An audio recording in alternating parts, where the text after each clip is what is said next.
श्रद्धालु भक्तजनों नमस्कार। भक्तजनों, आज मैं आपको भगवान श्री कृष्ण से जुड़ी एक ऐसी रहस्यमयी कथा सुनाऊंगा। इस कथा में आप जानेंगे भगवान श्री कृष्ण को लगने वाले 56 तरह के भोगों एवं ऐसे 56 कटोरों का रहस्य, जिनमें प्रिय राधा रानी 56 प्रकार के स्वादिष्ट भोग अपने कान्हा जी को परोसा करती थी। साथ ही इस प्रसंग में आप जानेंगे कि आखिर वे 56 भोग वास्तव में है क्या, जिसे जानकर आपके रोंगटे खड़े हो जाएंगे। तो प्रिय श्रद्धालु भक्तजनों, आइए जानते भगवान श्री कृष्ण और उनको लगने वाले 56 तरह के भोगों से जुड़ी यह अद्भुत रहस्यमयी कथा। प्रिय श्रद्धालु भक्तजनों, आज से हजारों वर्ष पहले जब द्वापर युग में भगवान श्री कृष्ण मनुष्य रूप धारण करके सबका उद्धार करने के लिए पृथ्वी पर आए थे, कहा जाता है तब से लेकर आज तक वे भक्तों के बीच मनुष्य रूप में मौजूद भी है। इसलिए श्री कृष्ण जी की सेवा आज भी मनुष्य रूप में ही की जाती है और सर्दियों के मौसम में उन्हें कंबल और गर्म बिस्तर पर ही सुलाया जाता है एवं गर्मी प्रदान करने वाले भोजन का भोग ही श्री कृष्ण जी को लगाया जाता है। भक्तजनों, भगवान श्री कृष्ण को लगाए जाने वाले भोग की बड़ी महिमा बताई गई है, क्योंकि इन भोगों की संख्या 1-2 नहीं बल्कि पूरे 56 प्रकार के भोग होते हैं, जिसे हम सभी 56 भोग भी कहते हैं। और यह मीठे भोग रसगुल्ले, दही, चावल, पूड़ी, पापड़ आदि से शुरू होते हुए इलायची पर जाकर खत्म होते हैं। कहा जाता है कि मनुष्य की सहज विलास प्रवृत्ति का उदात्तीकरण प्रभु की सेवा में भोग, राग एवं श्रृंगार के माध्यम से होता है और उक्त 56 भोग अर्पित कर भक्त अपनी ममता एवं अहमता का प्रभु के समक्ष त्याग करता है।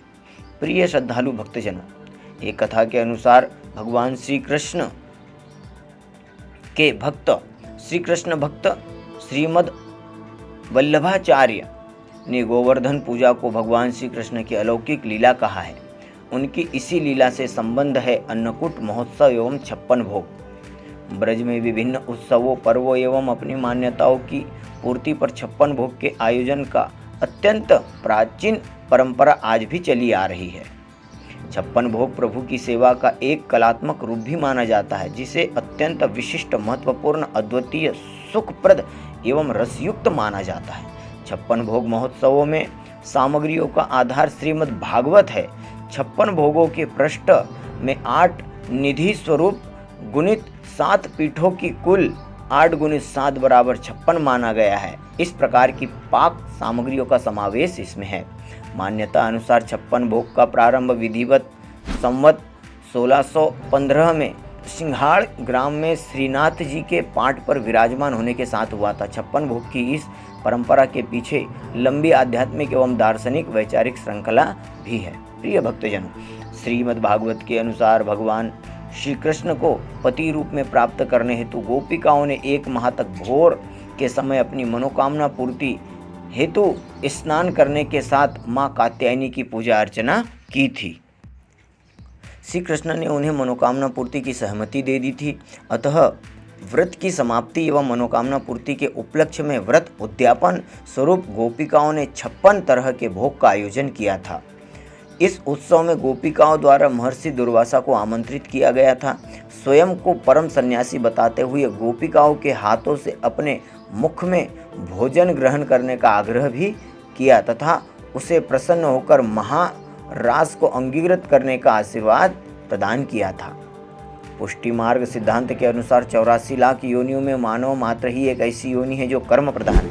कथा अनुसार यदि इन 84 लाख में से एक मनुष्य योनि को छोड़ दे तो 83,99,999 भोग प्रधान योनियां शेष रह जाती है, जिनका योग 8 + 3 + 9 + 9 + 9 + 9 बराबर 56 ही होता है। अतः इन्हीं 56 प्रकार के कर्मफल योग से मुक्ति प्राप्त हेतु तथा जन्म मरण के बंधन से छूटने हेतु भगवान श्री कृष्ण के समक्ष 56 तरह के भोग समर्पित किए जाते हैं। भक्तजनों, धार्मिक कथा के अनुसार माता यशोदा भगवान श्री कृष्ण को दिन में 8 बार भोजन कराती थी। एक बार जब अपनी उपेक्षा से इंद्र रुष्ट हो गए थे तो उन्होंने ब्रज में अतिवृष्टि की। इस प्रकोप से ब्रजवासियों की रक्षा हेतु श्री कृष्ण ने गोवर्धन पर्वत को धारण किया था। तब अनवरत 7 दिवस तक उन्होंने अन्न जल ग्रहण नहीं किया था। 8वें दिन इंद्र द्वारा वर्षा बंद कर देने के पश्चात समस्त ब्रजवासियों को गोवर्धन पर्वत से बाहर निकल जाने को कहा था। दिन में 8 प्रहर भोजन करने वाले बाल कृष्ण का 7 दिन तक भूखा रहना माता यशोदा एवं ब्रजवासियों को बड़ा कष्टप्रद लगा। तब अपनी अनन्य आस्था एवं श्रद्धा एवं भक्ति का प्रदर्शन करते हुए समस्त ब्रजवासियों एवं माता यशोदा ने 7 दिन एवं 8 प्रहर के हिसाब से 7 गुणित 8 बराबर 56 व्यंजनों का भोग बाल कृष्ण को बनाकर लगाया था। भक्तजनों, दार्शनिक मान्यता के अनुसार कमल पर विराजते हैं भगवान कृष्ण। कमल की 3 परतें मानी गई है। प्रथम परत में 8, द्वितीय परत में 16 एवं तृतीय परत में 32 पंखुड़ियाँ होती है, जिनकी कुल संख्या भी 56 ही होती है। प्रत्येक पंखुड़ी पर एक प्रमुख सखी एवं बीच में प्रभु श्री कृष्ण विराजमान होते हैं। यही 56 की संख्या का बड़ा महत्व माना गया है। प्रिय भक्तजनों, एक और पौराणिक मान्यता के अनुसार श्री कृष्ण पुत्र प्रद्युम्न राजसू यज्ञ करने पर सेनापति बनकर दिग्विजय हेतु निकले तथा परशुराम जी के पास पहुँचे। उनकी विनम्रता से प्रभावित एवं प्रसन्न होकर परशुराम जी ने उन्हें 56 प्रकार के दिव्य भोजन अर्पित किए थे। अन्नकूट व 56 भोग पाक कला का उत्कृष्ट उदाहरण है, जिसमें सामग्रियों का वर्गीकरण 6 प्रकार से है। श्री कृष्ण ब्रज के आराध्य देव है। वे ब्रजवासियों के हृदय में आस्था की शाश्वत एवं उज्ज्वल निधि के रूप में स्थापित है। समस्त ब्रजवासी प्रभु की सेवा बाल गोपाल के रूप में वात्सल्य भाव से करते ही है, साथ ही सखा भाव से भी उनके हृदय में वास होता है। 56 कटोरे। प्रिय भक्तजनों, इसी प्रकार पुष्टि मार्ग के मंदिरों में अन्नकूट एवं 56 भोग महोत्सव का भव्य आयोजन देखते ही बनता है। भगवान को भोग अर्पित करने के पश्चात प्रसाद रूप में भक्तों में वितरण कर दिया जाता है। 56 भोग में सखरी एवं अन्न सखरी की प्रधानता के साथ फलों एवं दूध से बनी सामग्रियों को भी सम्मिलित किया जाता है। भक्तजनों, कहा जाता है कि श्री भगवान जी को 56 तरह की कटोरियों में 56 तरह के भोग लगाए जाते हैं। उनकी कथा इस प्रकार है। एक बार पहाड़ी पर पत्थर की चट्टान पर ही 56 ऐसे कटोरे बने हुए हैं। कहा जाता है कि एक बार राधा रानी कान्हा के लिए अनेक प्रकार के भोजन लेकर आई, लेकिन परोसने के लिए कुछ भी उनके पास में नहीं था और वो ना ही अपने साथ में ले आई थी। तब उन्होंने एक पत्थर की शिला पर 56 कटोरियाँ बनाई और कान्हा जी को उन्हीं कटोरियों में भोजन परोसा। कहा जाता है तभी से 56 भोग की परंपरा भी आरंभ हुई।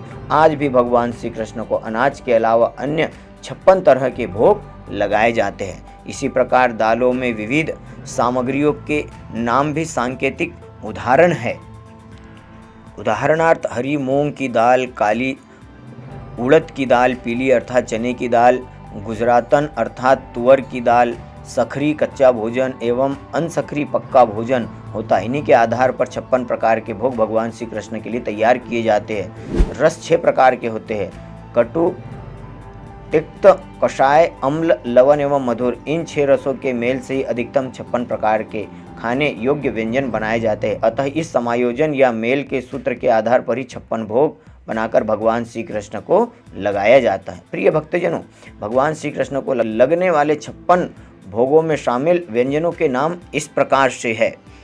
भक्त, भात, सूप, दाल, प्रलेह, चटनी, सदिका, कढ़ी, दश, शाकजा, दही, शाक की कढ़ी, सीखरनी, शिखरन, अवलेह, शरबत, बालकहा, बाटी, इक्षु, खेरनी, मुरब्बा, त्रिकोण, शर्करा, बटक, बड़ा, मधुशर्क, मठरी, फेनिका, फैनी, परिष्टास्त, पूरी, खजला, सदिक्र, धेवर, मालपुआ, चीला, जलेबी, मेसू, रसगुल्ला, चंद्रकला, दधी, महारायता, स्थूली, थुली, कर्पूर नाड़ी, लौंगपुरी, खंडमंडल, खुरमा, दलिया, परीखा, सुफ लाड़िया, मोदक, दधी रूप, शाग, सौधान, धानो अचार, मोट, खीर, दही, गोघृत, हयंग, पीनम यानी कि मक्खन, मंडूरी, मलाई, कुपिका, पापड़, सूफला, सुपारी, इलायची, तांबूल, मोहनथाल, लवण, कसाय, मधुर, रिक्त, कटु, अम्ल